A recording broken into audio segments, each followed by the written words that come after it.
Bienvenue à Ganya le Zek pour le soutien de la jeunesse. Le thème de ce jour est le peuple éthiopien dans l'Antiquité. Je donne une réponse à une question qui m'a été posée concernant le peuple qui vivait dans le lieu appelé Égypte actuellement. Dans cette vidéo, un scientifique que je salue donne des informations claires sur le peuple antique de cette région. Il parle des caractères physiques du peuple jusqu'à la science telle que mathématiques, sculpture et autres que ce peuple utilisait déjà. Je vous laisse écouter la vidéo. Bon, je vous laisse digérer tranquillement le fait que vos ancêtres n'étaient pas gaulois, mais il y a encore plus grave. Il y a encore plus grave, le temps passe vite. Oh là là.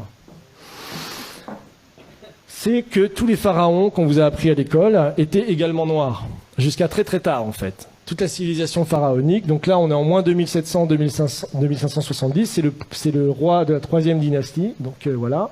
On voit ici de profil, donc il y a des caractéristiques morphologiques, bon j'ai pas le temps de rentrer dans les détails, et vous remarquez que son nez est complètement éclaté. Voilà, donc ça c'est son gouverneur, c'est celui qui a battu la fameuse pyramide de Saqqara, moins 2600 avant Jésus-Christ.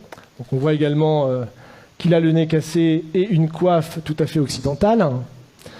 Donc ça c'est 2700 également avant Jésus-Christ. Ça c'est le dernier souverain de la 3e dynastie. Donc on voit un profil également typiquement européen que vous pouvez voir évidemment. C'est assez flagrant avec une coiffe tout à fait alsacienne. Donc typique justement du sud de l'Égypte. Donc voilà, vous remarquez qu'il a également le nez cassé. Hein. Voilà, ça enfin c'est un petit peu plus tard. Donc c'est Ramsès III, c'est le plus connu, qu'on vous présente souvent à l'école, mais on vous présente pas cette version-là hein, à l'école. Hein. On vous le montre sur un hiéroglyphe. Donc également un profil tout à fait négroïde comme on dit, et à qui on a également cassé le nez. Par contre, ce qui est marrant, c'est que j'ai mis la source de Wikipédia, parce que Wikipédia, malgré qu'ils utilisent un langage, comme vous pouvez le voir, extrêmement évolué, hein, l'analyse génétique montre que Ramsès III est l'homme E, probablement père et fils, et qu'ils appartiennent tous deux à l'aplogroupe du chromosome YE1B1A13, et que l'on trouve principalement en Afrique subsaharienne. Voilà. Vous avez bien mélangé le tout, mais bon, il est d'Afrique noire, hein, mais il ne faut pas le dire comme ça. Donc voilà, donc là on est quand même en 1186 hein, avant Jésus-Christ. Donc là c'est les Égyptiens tels qu'ils se représentent, c'est également dans la tombe de Ramsès III que vous pouvez visiter en allant dans la vallée des rois. Donc 1200 avant Jésus-Christ montre que les Égyptiens, voilà ça c'est l'Égyptien, ça veut dire Égyptien et qui se représente comme ça ici, hop, voilà, l'Égyptien vu par lui-même, donc voilà, ça c'est 1200 avant Jésus-Christ. Donc imaginez un petit peu. Donc voilà. Et certains scientifiques, déjà un peu plus tôt, et c'est les découvertes qu'a fait Cheikh Anta Diop, c'est-à-dire que lui, il a même découvert que bien avant les découvertes qu'on a fait par la science, des explorateurs, au moment des invasions de Napoléon, ou des Anglais ou des Allemands qui étaient allés en Égypte, avaient découvert que les pharaons étaient noirs, mais que personne ne voulait en parler. Donc lui, c'est Lepsius, c'est le fondateur de l'égyptologie en Allemagne, et il dit, voilà, tout simplement, bon, c'est une citation de son livre, hein, que vous pouvez trouver sur Internet, là où on s'attendait à voir un Égyptien, bizarre, on trouve un nègre authentique, tout à fait original. Donc ça, bon, j'ai pas le temps, c'est une icône byzantine du XIe siècle qui montre le roi Salomon allant visiter le pharaon noir, qui est très caractéristique. Et dans le Cantique des Cantiques, pour ceux qui connaissent la Bible, vous connaissez ce passage, je suis noire et pourtant belle, fille de Jérusalem, comme les temples de Kédar, les pavillons de Salomon. Voilà, pour ceux qui... Voilà. Donc voilà, encore une fois, là, il y en a plein en fait. Hein. Bon, non seulement l'homme avant d'être blanc était noir, non seulement les pharaons également étaient noirs, et ont bâti également, été le berceau des sciences et des arts. Et ça, c'est la vraie négation, je pense, la plus consciente, qui a été faite jusqu'à présent et qui perdure dans nos écoles aujourd'hui, même jusqu'en Europe. Donc, puisque vous avez là également dans une des tombes, 2000 ans avant la balance d'Archimède, le système de balance avec des curseurs afin de déplacer le centre d'inertie.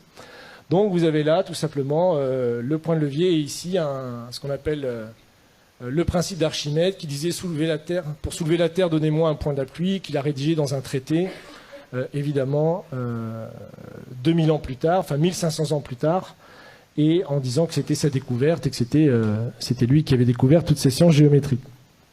Donc encore plus intéressant, le papyrus de Moscou. Donc ça, il se trouve à Moscou justement aujourd'hui. Il est au musée Pouchkine de Moscou. Et en fait, c'est les papyrus qui prouvent toutes les découvertes géométriques qui ont été faites par l'Égypte noire pharaonique, justement entre moins 1500 et moins 3000 avant Jésus-Christ. Donc là, vous avez par exemple la pyramide tronquée, vous avez le calcul de la demi-sphère, vous avez Pythagore, vous avez le calcul des ellipses. Vous avez ça aussi, là c'est l'autre papyrus de Rhind. Donc vous avez ici donc, le théorème de Thalès. Donc, ça vous trouvez aussi dans des tombes, dans le papyrus. Donc ici, et Thalès lui-même a avoué qu'il avait fait sa découverte en Égypte. Qu'il avait lui-même fait sa découverte en Égypte. Mais il n'a pas dit que c'était les prêtres égyptiens qui lui avaient enseigné justement cette chose-là. Donc ils se sont tout accaparés. Donc là, ils ont même été jusqu'à calculer des coniques. On retrouve des études de coniques, bon ça c'est pour les matheux, qui sont soi-disant attribuées beaucoup plus tard, plus de 3000 ans plus tard. Le calcul de l'ellipse, de la demi-sphère, toutes ces choses-là ont été découvertes déjà avant moins 2000 par les Égyptiens à l'époque. Donc, encore plus fou, c'est que les pyramides ont été faites, elles, encore plus tôt. Donc c'est 2600 pour la pyramide, je crois que j'ai les dates ici. J'ai encore un peu de temps. Oui. Donc ça c'est la pyramide de Khéops qui a été faite en 2500 avant Jésus-Christ. Donc il nécessite des niveaux de science extrêmement aboutis puisque la base de la pyramide est horizontale à 20 mm près. Vous imaginez déjà les calculs qu'il fallait faire. Et pour obtenir un carré parfait de la pyramide, c'est seulement 0,05% d'erreurs qui ont été faites. Aujourd'hui encore, moi j'ai lu des thèses qui datent de 1970 qui vous prouvent qu'il est impossible que les Égyptiens aient construit les pyramides. Il y a des thèses qui sont écrites là-dessus jusque dans les années 70. J'ai même une citation là, qui est sur un site de vulgarisation scientifique. Ils ont des dizaines de milliers d'abonnés. C'est vraiment une chaîne YouTube et tout ça qui est très bien.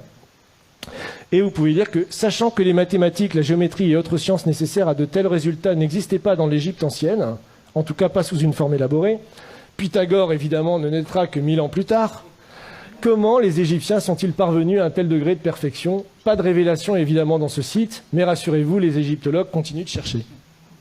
Donc ça c'est publié en 2015. Vous imaginez. Donc ça, c'est pour vous montrer les dates justement des grands découvreurs qu'on apprend à l'école. Donc le théorème de Pythagore, Thalès, le théorème de Thalès, évidemment, puis d'autres scientifiques qui ont travaillé sur les coniques ou Archimède. Donc voilà. Enfin, pour finir, ça c'est une image peinte du Sphinx à l'époque de Napoléon par quelqu'un qui s'appelle Vivant Denon, et donc qui est assez caractéristique, comme vous pouvez le voir, de la race négroïde des Égyptiens.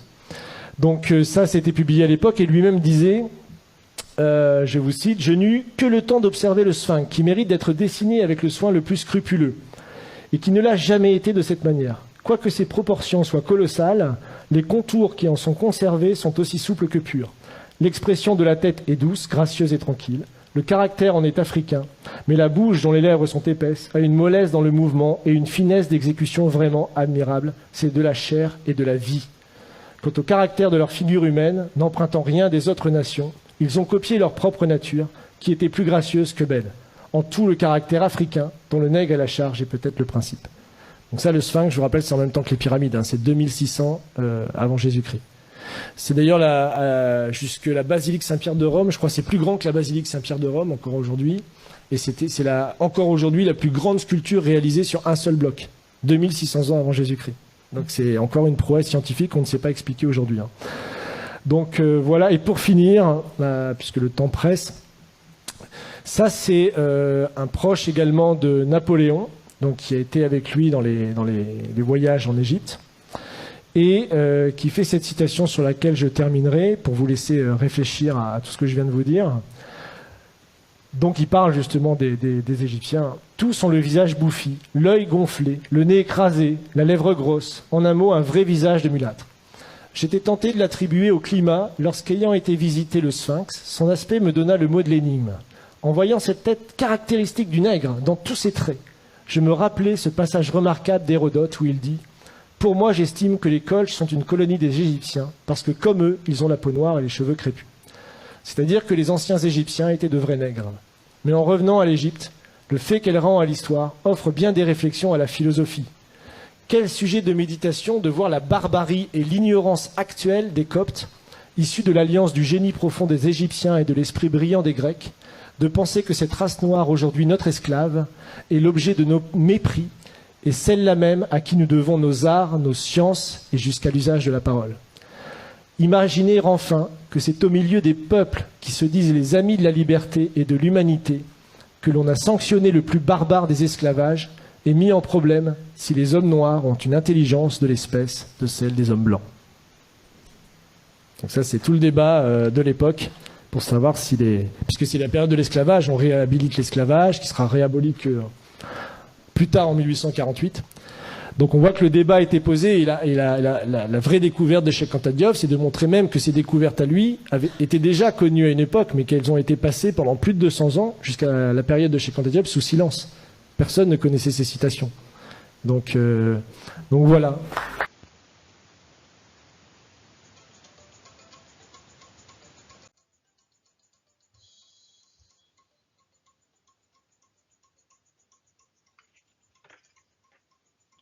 Alors, dites-moi ce que tu penses de cette vidéo et de ce que tu as appris. Gonya à l'écoute de tous. Que les ancêtres donnent bonheur. Nge me manga je ya a journée.